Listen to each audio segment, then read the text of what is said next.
रहा। सिद्धि, जब जीवन में हर रास्ता बंद दिखाई दे और हर कोशिश नाकाम लगे, तब समझ लेना कि ये हार नहीं बल्कि खुद को अंदर से तैयार करने का समय है। सुविधा ने धीरे से सिद्धि का हाथ थामते हुए कहना शुरू किया।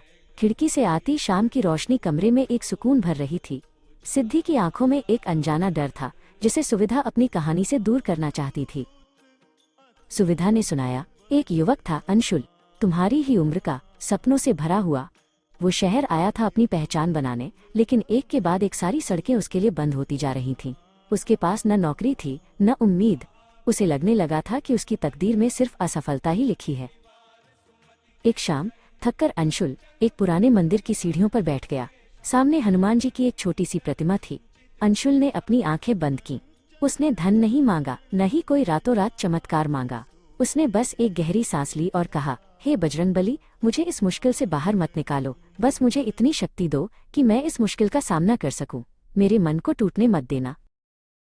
उस रात अंशुल को नींद नहीं आई, लेकिन उसके मन में एक अजीब सी शांति थी।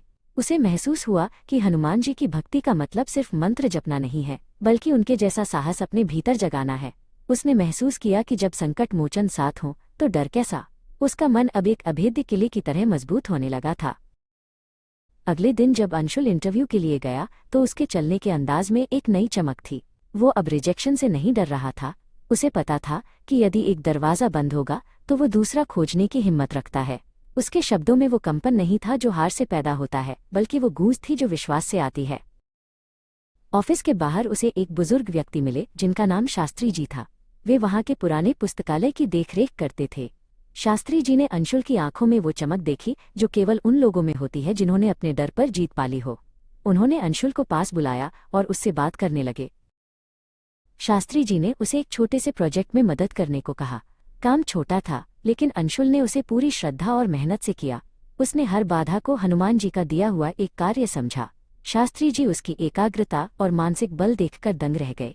उन्होंने उसे एक बड़ी कंपनी के मैनेजर से मिलवाने का फैसला किया। धीरे धीरे अंशुल की जिंदगी बदलने लगी।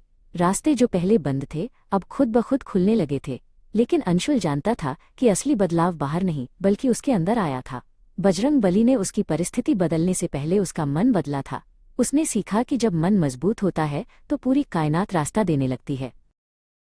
कहानी खत्म कर सुविधा ने सिद्धि की ओर देखा और कहा, याद रखना सिद्धि, हनुमान जी चमत्कार करके समस्याएं गायब नहीं करते, वे तुम्हें इतना बलवान बना देते हैं कि समस्याएं तुम्हारे सामने छोटी लगने लगती हैं। जब तुम शक्ति मांगती हो तो वे सबसे पहले तुम्हारे मन के डर को खत्म करते हैं, और जिसके मन में महावीर हों उसकी हार